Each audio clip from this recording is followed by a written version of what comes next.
Hello everyone, welcome to the Bureaucrats Factory. This is Varun Pradhan presenting you a special lecture series on Madhya Pradesh and Chhattisgarh ADPO exam.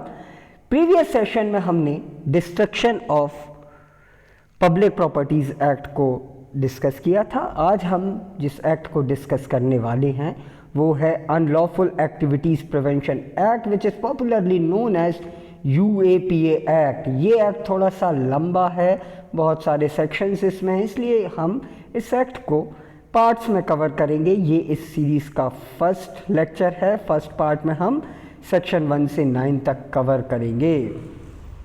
आपने news में अक्सर इस act के बारे में पढ़ा होगा. काफ़ी न्यूज़ में ये एक्ट होता है और एलिजली बहुत ज़्यादा मिसयूज्ड एक्ट है ये. ऑपोजिशन पार्टीज़ जो भी जिस समय पर ओपोजिशन में हो वो ये कहती हैं कि इनकम्बेंट पार्टी इनका मिसयूज़ करती है अपने ओपोनेंट्स की वॉइस को दबाने में. अभी कुछ समय पहले दिल्ली में जब दंगे हो रहे थे तब भी इस एक्ट की काफ़ी चर्चा हो रही थी. कुछ टाइम पहले जम्मू कश्मीर में हुर्रियत कॉन्फ्रेंस को बैन किया गया इस एक्ट के अंतर्गत एक्सेट्रा. ऐसी सारी न्यूज़ेस हमें अक्सर पढ़ने में सुनने में आती हैं. तो आइए हम देखते हैं इस एक्ट के प्रोविजंस. चैप्टर 1 जो है वो इस एक्ट के प्रिलिमिनरी की बात करता है. सेक्शन 1 जो है वो शॉर्ट टाइटल एंड एक्सटेंट को बताता है. दिस एक्ट में be called the UAPA act of 1967. देखने वाली और याद रखने वाली बात यह है कि इसका एक्सटेंशन होल ऑफ इंडिया पर है. अभी जैसा थोड़ी देर पहले मैंने कहा था कश्मीर की एक ऑर्गेनाइजेशन को बैन किया गया था इस एक्ट के अंतर्गत, है ना. तो ये पूरे इंडिया पर एक्सटेंड होता है और इसका सब सेक्शन 3 देखेंगे आप तो उसमें लिखा हुआ है every person shall be liable to punishment under this act for every act or omission contrary to the provision thereof which he is held guilty in India. और सब सेक्शन 4 कहता है any person who commits an offence beyond India, यानी कि भारत की territory के बाहर भी यदि कोई ऐसा एक्ट किया जा रहा है तो वो पनिशेबल होगा. अर्थात इसका एक्स्ट्रा टेरिटोरियल ज्यूरिसडिक्शन होता है. एक्स्ट्रा टेरिटोरियल ज्यूरिसडिक्शन आपको IPC में याद आ रहा होगा कि beyond the limits of Indian territories भी यदि कोई ऑफेंस हो तो वो पनिशेबल हो जाता है. 5th क्लॉज इसका कहता है this act also apply to citizen of India outside India, person in the service of government whether they may be. Thirdly, persons on ships and aircraft registered in India. ये भी again extra territorial jurisdiction की बात करता है. All right, सो ये था section 1. अब section 2 पर आते हैं जो कि डेफिनीशंस की बात करता है. इंपॉर्टेंट डेफिनीशन सारी हम देख लेंगे. पहली डेफिनीशन कहती है एसोसिएशन. एसोसिएशन का सिंपल मतलब है कॉम्बिनेशन और बॉडी ऑफ इंडिविजुअल्स. ठीक है. बी जो डेफिनीशन देता है that is cessation of a part of territory of India. Cessation यानी कि किसी टेरिटरी को अलग कर देना, ठीक है, पृथक कर देना. तो उसमें एक इंक्लूसिव डेफिनीशन दी हुई है admission of the claim of any foreign territory to any such part. यानी कि जैसे आप कश्मीर का एग्जाम्पल मान लो, कश्मीर पर पाकिस्तान लगातार क्लेम करता रहता है, तो यदि आप पाकिस्तान के ऐसे क्लेम को एडमिट कर रहे हो वो क्लेम का एडमिशन भी सेसेशन में इंक्लूड होगा. थर्ड डेफिनीशन है कोड. तो यहाँ कोड का मतलब है CRPC 1973. नेक्स्ट डेफिनीशन है कोड की. तो इसमें कोड की जो डेफिनीशन है वो वही होगी जो क्रिमिनल कोड की है अंडर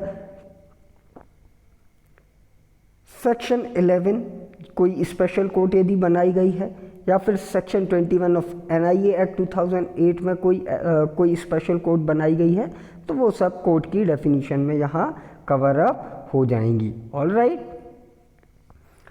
ई देख लेते हैं. काफ़ी इंपॉर्टेंट डेफिनीशन है. डेजिग्नेटेड अथॉरिटी कौन होगी? तो सेंट्रल गवर्नमेंट के केस में एक ऐसा ऑफिसर जो जॉइंट सेक्रेटरी से कम रैंक का ना हो, यानी कि अब person who is holding post of joint secretary or above to government of India, और स्टेट के केस में not below the rank of secretary, ठीक है, ये लोग डेजिग्नेटेड अथॉरिटी माने जाएंगे और इनको स्पेसिफाई करना पड़ेगा ऑफिशियल गैजेट में नोटिफिकेशन के द्वारा। अगली डेफिनेशन है ईए इकोनॉमिक सिक्योरिटी की बात यह करता है। तो इकोनॉमिक सिक्योरिटी में फाइनेंशियल, मॉनेटरी और फिजिकल स्टेबिलिटी आ जाएगी, ठीक है, और इसमें इंक्लूड होगा security of means of production and distribution, food security, livelihood security, energy security, ecological and environmental security. ये सारी चीज़ें इकोनॉमिक सिक्योरिटी में कवर्ड अप होंगी। ई भी कहता है ऑर्डर का की बात कर रहा है, तो इधर ऑर्डर का मतलब है prevention and suppression of terrorism, implementation of security council resolution order 2007, उसको ऑर्डर माना जाएगा, ठीक है, बट ये इतनी महत्वपूर्ण डेफिनेशन नहीं है। सच ईसी पर्सन की बात करता है, तो यहाँ पर नेचुरल और लीगल दोनों तरह के पर्सन इंक्लूसिव होंगे। इंडिविजुअल, कोई कंपनी, कोई फर्म, ऑर्गेनाइजेशन या एसोसिएशन ऑफ इंडिविजुअल, चाहे वो इनकॉर्पोरेटेड हो या नहीं हो, और एवरी आर्टिफिशियल ज्यूरिडिकल पर्सन, ठीक है, या फिर कोई एजेंसी, ऑफिस या ब्रांच जो अबव दिए हुए पर्सन के द्वारा ओन या कंट्रोल की जा रही होगी, वो भी पर्सन की डेफिनेशन में आएगी। ऑल राइट, आगे बढ़ते हैं और एक बड़ी महत्वपूर्ण डेफिनेशन देखते हैं, proceeds of terrorism. Proceeds of terrorism में क्या क्या आ जाएगा? वो सारी प्रॉपर्टी जिसको डिराइव किया गया है किसी टेररिस्ट एक्टिविटी के कमीशन से, या फिर कोई ऐसी प्रॉपर्टी जिसको एक्वायर किया गया है ऐसे फंड से जो किसी टेररिस्ट एक्ट के द्वारा ट्रेसेबल हों, ठीक है, और यहाँ पर इससे फ़र्क नहीं पड़ेगा कि वो किसके पोजेशन में होंगे, ठीक है। इसका सेकंड पॉइंट देखते हैं, any property which is being used or is intended to be used for terrorist act or for a purpose of an individual terrorist or terrorist gang or terrorist organization। ऐसी कोई भी संपत्ति जो किसी आतंकवादी या आतंकवादी संगठन के द्वारा यूज़ की जाएगी वो प्रोसीड्स ऑफ टेररिज्म में आ जाएगी। एक छोटा सा एक्सप्लेनेशन दिया गया है, for the purpose of this act it is hereby declared that expression proceeds of terrorism includes any property intended to be used for terrorism। यदि उसका आशय, उसका इंटेंशन भी ये है कि वो टेररिज्म के लिए यूज़ की जाएगी तो वो भी प्रोसीड्स ऑफ टेररिज्म में काउंट होगी, ठीक है। आगे बढ़ते हैं एच की तरफ। प्रोसीड्स तो हमने देख लिया, उसमें प्रॉपर्टी का जिक्र बार बार आ रहा है। तो प्रॉपर्टी का मतलब क्या होता है? हर डिस्क्रिप्शन की प्रॉपर्टी, चाहे वो कॉर्पोरियल हो या इनकॉर्पोरियल, मूवेबल हो या इमूवेबल, टेंजिबल हो या इंटेंजिबल, और इसके साथ साथ लीगल डॉक्यूमेंट्स, डीड्स, इंस्ट्रूमेंट्स, चाहे वो इलेक्ट्रॉनिक हो, डिजिटल हो या हार्ड उसमें हो, वो सारे इसमें कवर अप हो जाएंगे। और bank credit, traveller cheque, bank cheque, money order, share, security, draft, letters of credit, cash, bank account वगैरह वगैरह, ये सब प्रॉपर्टी में कवर अप हो जाएगा, ठीक है। तो ये काफ़ी एग्जॉस्टिव डेफिनीशन है प्रॉपर्टी की। नेक्स्ट है secession of part of territory of India from the union. में इंक्लूड होगा assertion of any claim to determine whether such part will remain part of India, ठीक है, ये सेसेशन की डेफिनेशन में आ जाएगा, ठीक है। आगे बढ़ते हैं और एक बड़ी इंपॉर्टेंट डेफिनेशन देखते हैं, इसको आप बाय हार्ट याद कर लेना, टेररिस्ट एक्ट। टेररिस्ट एक्ट का मतलब क्या होगा? वही होगा जो सेक्शन 15 में डिफाइंड होगा, ठीक है, और इसी के अकॉर्डिंग टर्म टेररिस्ट और टेररिज्म को कंस्ट्रक्ट किया जाएगा। नेक्स्ट डेफिनेशन है टेररिस्ट गैंग की डेफिनेशन। इसका मतलब है कोई भी ऐसा association other than terrorist organisation, ध्यान देने वाली बात है, टेररिस्ट ऑर्गेनाइजेशन के अलावा कोई ऐसा एसोसिएशन, चाहे वो सिस्टमेटिक हो या ना हो, जो टेररिस्ट एक्टिविटी में इन्वॉल्व है। अब सवाल ये आता है टेररिस्ट ऑर्गेनाइजेशन क्या होगा, तो उसकी डेफिनेशन अलग से दी हुई है, अगले ही उसमें कौन सा होगा टेररिस्ट ऑर्गेनाइजेशन? टेररिस्ट ऑर्गेनाइजेशन वो ऑर्गेनाइजेशन है जो शेड्यूल में लिस्टेड है, ठीक है, शेड्यूल में लिस्टेड है, यानी कि जो अनलिस्टेड बॉडीज होंगी वो टेररिस्ट गैंग मानी जाएंगी और जो लिस्टेड बॉडी है वो टेररिस्ट ऑर्गेनाइजेशन मानी जाएंगी। एन पर आ जाए ट्रिब्यूनल, ट्रिब्यूनल का मतलब वही होगा जो सेक्शन 5 में कॉन्स्टिट्यूट होगा, तो इसको हम आगे देखने वाले हैं, ठीक है। अनलॉफुल एक्टिविटी पर आ जाए जिस पर ये पूरा एक्ट आधारित है, तो किसी भी इंडिविजुअल या एसोसिएशन के कॉन्टेक्स्ट में ऐसा कोई एक्शन जो बाय एक्ट या बाय वर्ड हो, चाहे वो वर्ड स्पोकन हो, रिटन हो, साइंस में हो, विजिबल रिप्रेजेंटेशन में हो या अन्यथा, जो कि इंटेंडेड है या फिर सपोर्ट करता है किसी क्लेम को या फिर ऐसा कुछ करने के लिए प्रेरित करता है, on any ground whatsoever, cessation of the part of territory, ठीक है, secession of the part of territory. कुछ टाइम पहले एक वीडियो ऐसा आया था दिल्ली दंगों के टाइम पर, जिसमें एक व्यक्ति बोल रहे थे कि चिकन नेक वाला जो एरिया है उस पर हम इतनी सारे लोग जमा हो जाएं कि नॉर्थ ईस्ट का पूरा कनेक्शन काट दें इंडिया से। सो ये एक तरह से सेसेशन को सपोर्ट या इंटेंट करता था, ठीक है। हालांकि वो मामला अभी कोर्ट में पेंडिंग है, उस पर डिसीजन नहीं आया है, तो देखने वाली बात है कि उस पर कोर्ट क्या डिसीजन लेती है, बट वो एक एग्जांपल हो सकता है सेसेशन को बताने वाला। ऐसे सेसेशन को सपोर्ट करना या इंटेंट करना अनलॉफुल एक्टिविटी में आएगा, ठीक है। अगला, which disclaims, questions, disrupts or is intended to disrupt sovereignty and territorial integrity of India, Bharat की सार्वभौमिकता और अखंडता को डिस्क्लेम करता है, क्वेश्चन करता है, डिसरप्ट करता है या फिर ये इंटेंड करता है कि डिसरप्ट करेगा, वो भी अनलॉफुल एक्टिविटी में आएगी। एंड थर्डली, विच कॉजेज और which is intended to cause disaffection against India, ठीक है, किसी भी तरह की इलविल या डिसअफेक्शन फैला रहा होगा इंडिया एज अ स्टेट के अगेंस्ट, वो सारी अनलॉफुल एक्टिविटीज़ में आ जाएंगी, ठीक है। आगे बढ़ते हैं और अनलॉफुल एसोसिएशन की डेफिनेशन देख लेते हैं। अनलॉफुल एसोसिएशन एक ऐसा एसोसिएशन होगा जिसके ऑब्जेक्टिव अनलॉफुल होंगे या फिर जो एनकरेज करता होगा या एड करता होगा लोगों के लिए to undertake any unlawful activity. Unlawful activity की हम डेफिनेशन देख ही चुके हैं। या फिर जो ऑफेंसेस अगेंस्ट स्टेट हैं, जैसे section 153A of IPC, 153B of IPC, है ना, इनको यदि ऑब्जेक्ट करता है, उसका ऑब्जेक्टिव ये है, तो वो भी अनलॉफुल एसोसिएशन में आ जाएगा।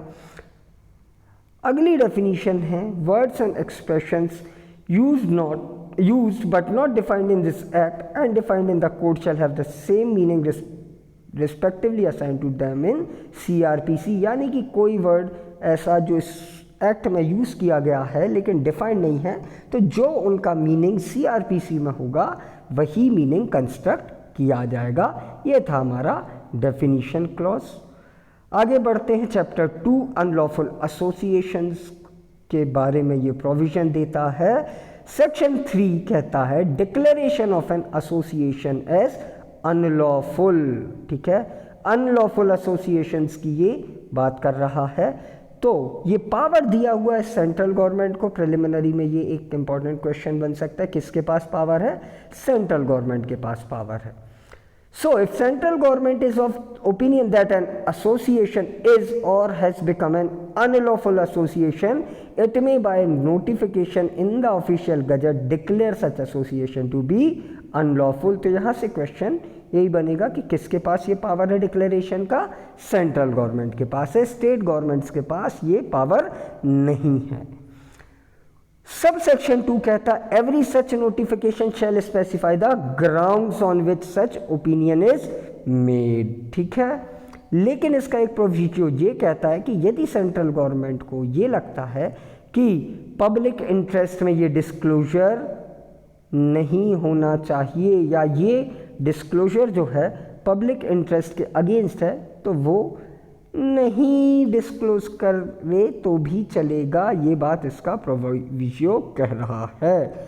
सब सेक्शन 3 इसका कहता है no such notification shall have effect until tribunals has by an order made under section 4 confirm the declaration, यानी कि सेंट्रल गवर्नमेंट का ये डिक्लेरेशन सेक्शन 4 के अंडर ट्रिब्यूनल के द्वारा कन्फर्म किया जाएगा। ठीक है, बट एक प्रोविजो इसका ये भी कहता है कि यदि सेंट्रल गवर्नमेंट चाहे कि बहुत नेसेसरी है तो इमीडिएटली भी किसी एसोसिएशन को अनलॉफुल डिक्लेयर कर सकती है। यानी कि सेंट्रल गवर्नमेंट को थोड़े एक्स्ट्रा ऑर्डिनरी पावर्स इस सेक्शन में दिए हुए हैं।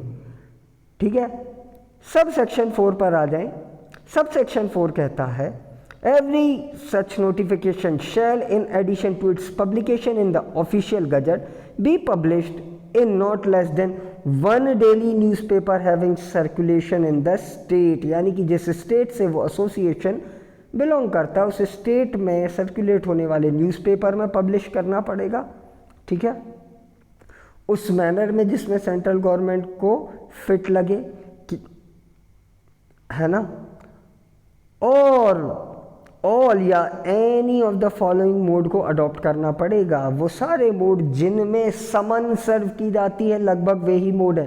Bye affixing a copy of notification to some conspicuous part of office, organise association का कोई ऑफिस है तो उसके विजिबल पार्ट पर अफिक्स कर दें, सर्व कर दें कॉपी नोटिफिकेशन की। ठीक है, एसोसिएशन के जो प्रिंसिपल ऑफिस बेयरर्स हैं, जो पदाधिकारी हैं, उनके नाम पर ये नोटिफिकेशन सर्व कर दें।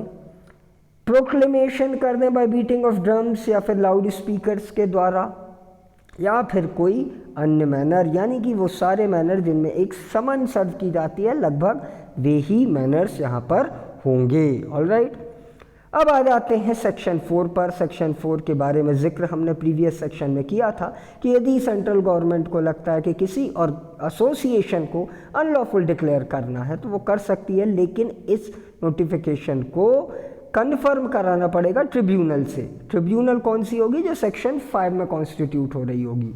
तो जब ऐसा अनलॉफुल डिक्लेरेशन कर दिया है सब सेक्शन 1 ऑफ सेक्शन 3 में, तो central government with in 30 days, ये टाइम पीरियड बहुत अच्छे से याद रखिएगा देवियों और सज्जनों, विद इन 30 डेज उस पब्लिकेशन के भीतर, उस पब्लिकेशन के 30 दिन के भीतर ट्रिब्यूनल को पास करेगी।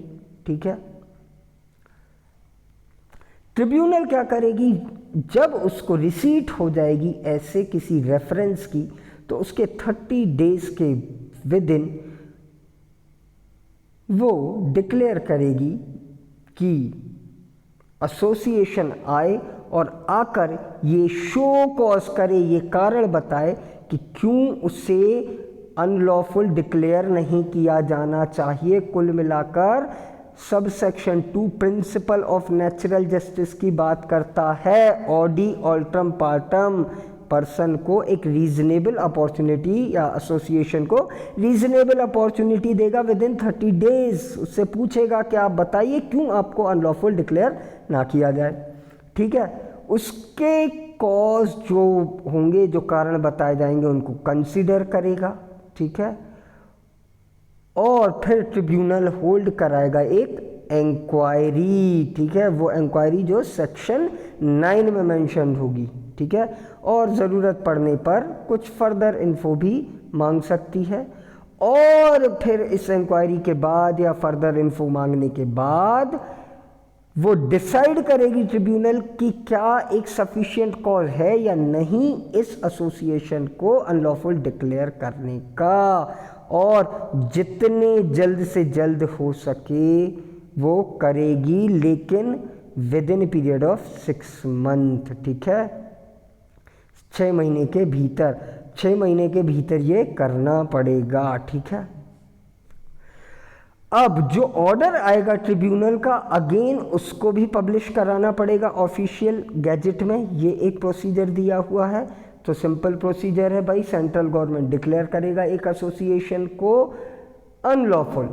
ऐसा डिक्लेरेशन किसके पास जाएगा? ट्रिब्यूनल के पास कंफर्मेशन के लिए। जैसे ही आ जाएगा, और उसकी लिमिट दे रखी है 30 डेज़, 30 डेज़ के भीतर ट्रिब्यूनल को रेफ़र करना पड़ेगा। जैसे ही रिसीव होगा ट्रिब्यूनल के पास, उस 30 दिन के भीतर वो क्या करेगी? एक रीज़नेबल अपॉर्चुनिटी देगी ऐसे एसोसिएशन को या उसके पोस्ट बेयरर को कि क्यों उन्हें अनलॉफुल डिक्लेयर ना किया जाए, और उसके बाद एक इंक्वायरी करेगी और जल्द से जल्द इस मामले पर अपनी ऑर्डर देगी। लेकिन ये टाइम पीरियड 6 मंथ से ज़्यादा नहीं होगा। और फिर उसके बाद जो भी ट्रिब्यूनल डिसाइड करेगी उसको पब्लिश करना पड़ेगा ऑफिशियल गैजेट में। ये है सेक्शन 3 और 4।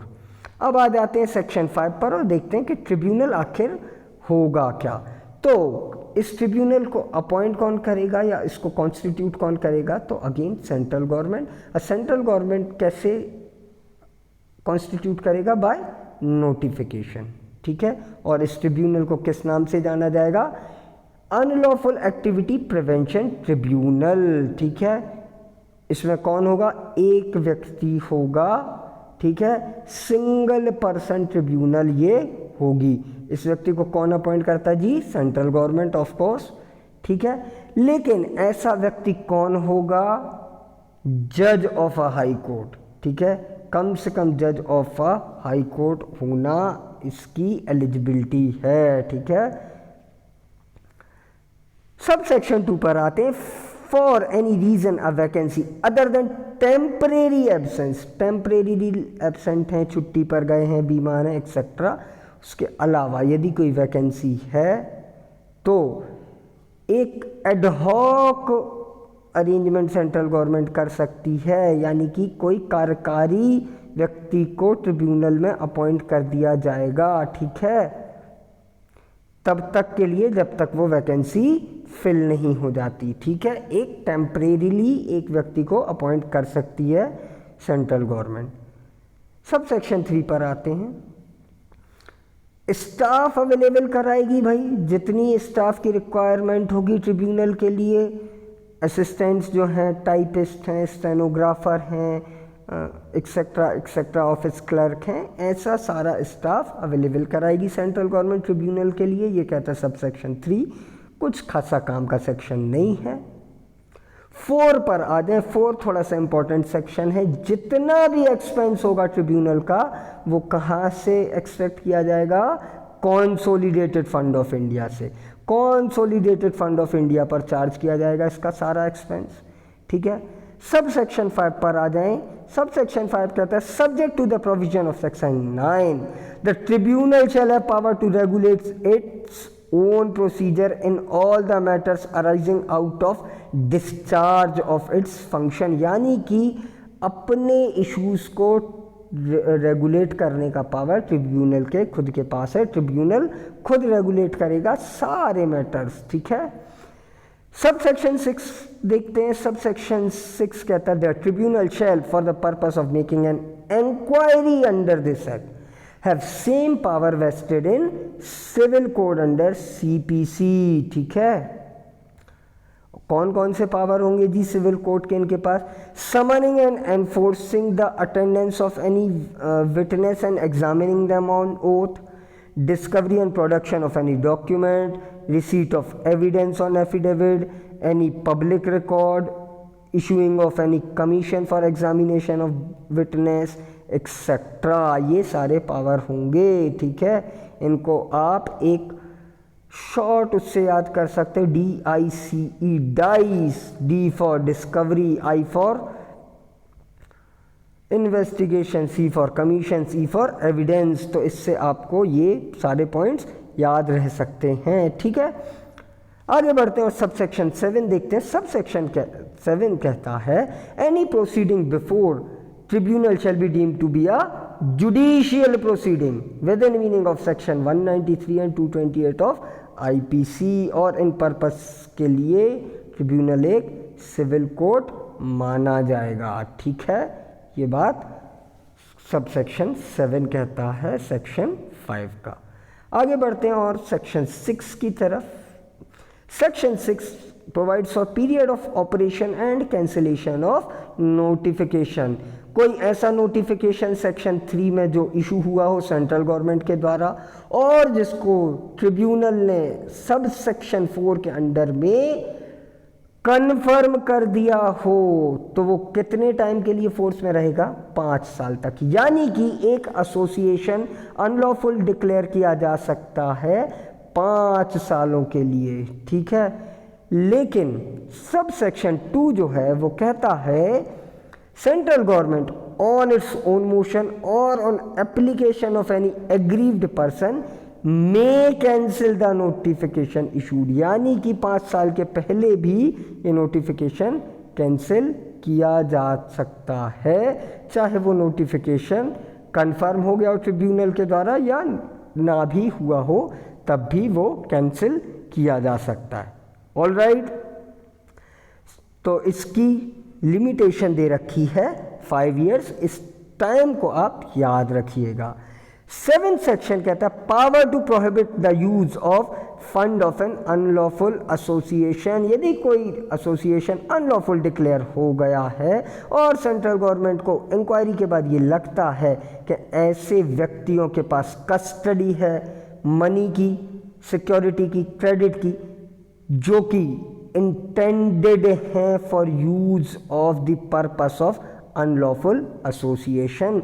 सपोज एक एसोसिएशन ए को अनलॉफुल डिक्लेयर कर दिया है और कोई पर्सन बी है जिसके पास ये पैसा है, जो पैसा ए के अनलॉफुल एक्टिविटीज़ के पर्पस के लिए यूज़ हो सकता है, तो सेंट्रल गवर्नमेंट ऐसे पर्सन बी को प्रोहिबिट कर सकता है कि वो ए के लिए ऐसा कोई पेमेंट या डिलीवरी या ट्रांसफ़र या अदरवाइज ना करे। ठीक है, ऐसा प्रोहिबिटरी ऑर्डर दे सकती है सेंट्रल गवर्नमेंट। ठीक है, और ऐसा ऑर्डर कैसा होगा?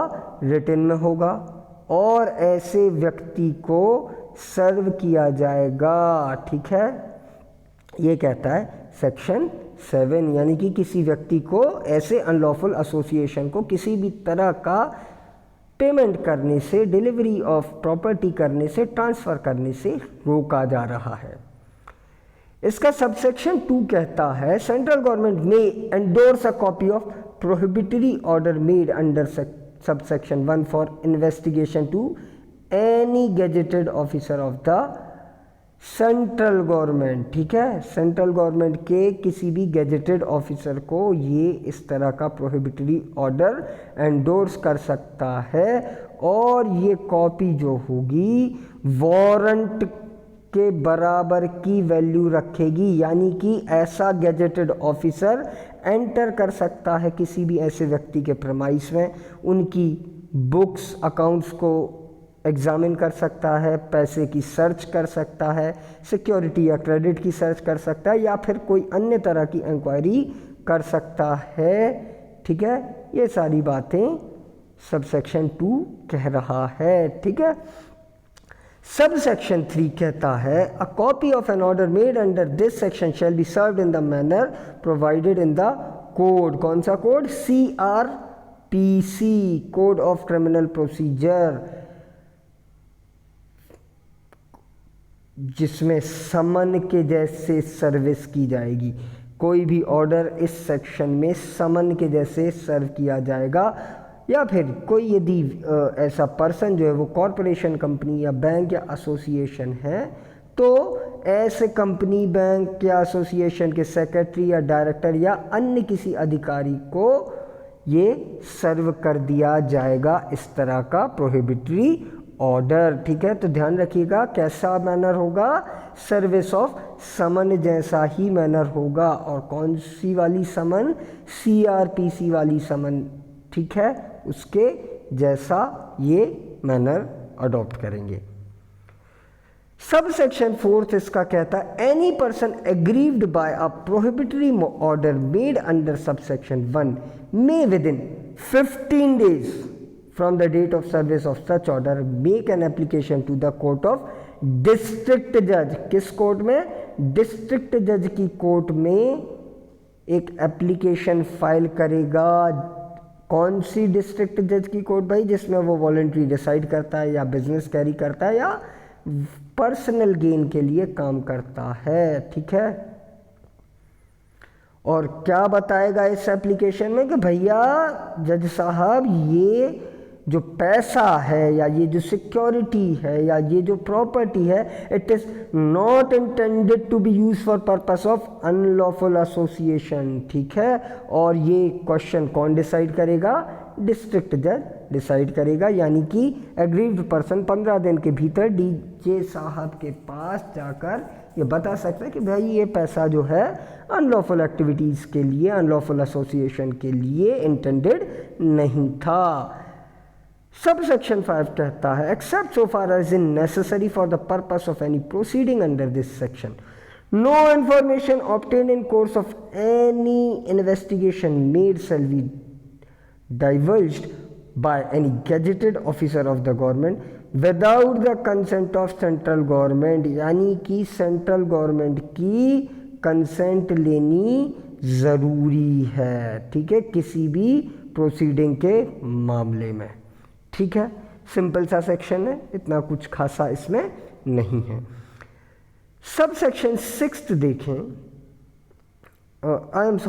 सब सेक्शन 4 का 6th पॉइंट देखें। In this section security include any document whereby any person acknowledges that he is under legal liability to pay money or wherein under any person obtain legal right to the payment of money, ठीक है। तो security में ऐसा भी document आ जाएगा जिसमें किसी person ने ये अंडरटेकिंग दे रखी है कि हाँ भाई, या एक्नॉलेज किया गया कि हाँ भाई वो किसी लीगल लाइबिलिटी में है, ठीक है। या फिर कोई लीगल राइट ऑब्टेन कर रहा है कि हाँ भाई फला फला व्यक्ति से मुझे पैसे लेने हैं, वो भी सिक्योरिटी में इंक्लूड हो जाएगा, ठीक है।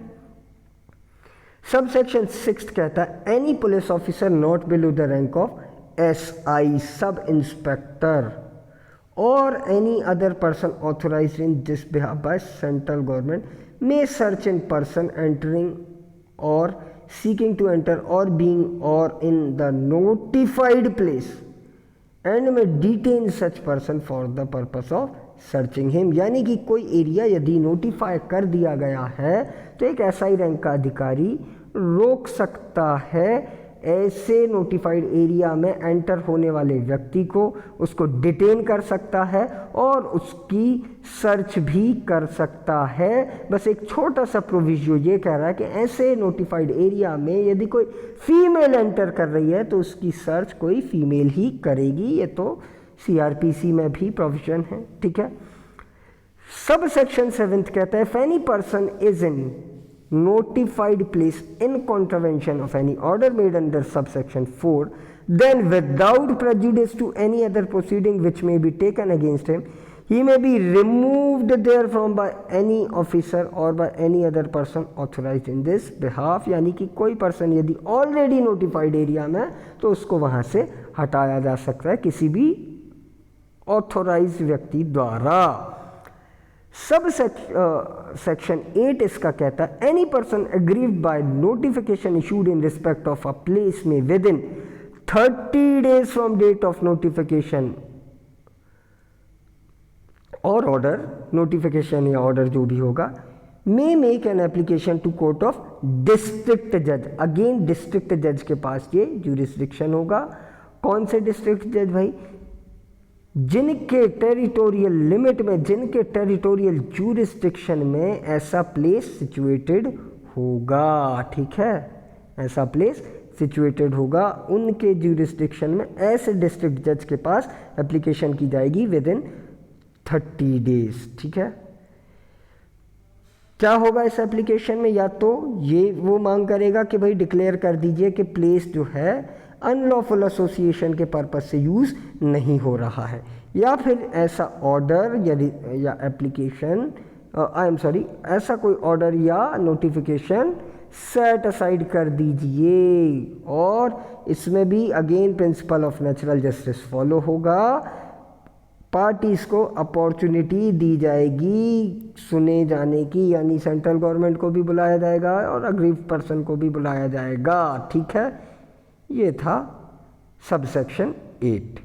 आगे बढ़ते हैं और आज के इस सेशन का आखिरी सेक्शन देखते हैं, section 9, procedure to be followed in disposal of application under this act. The procedure to be followed by the tribunal in holding any inquiry under subsection 3 of section 4 or by a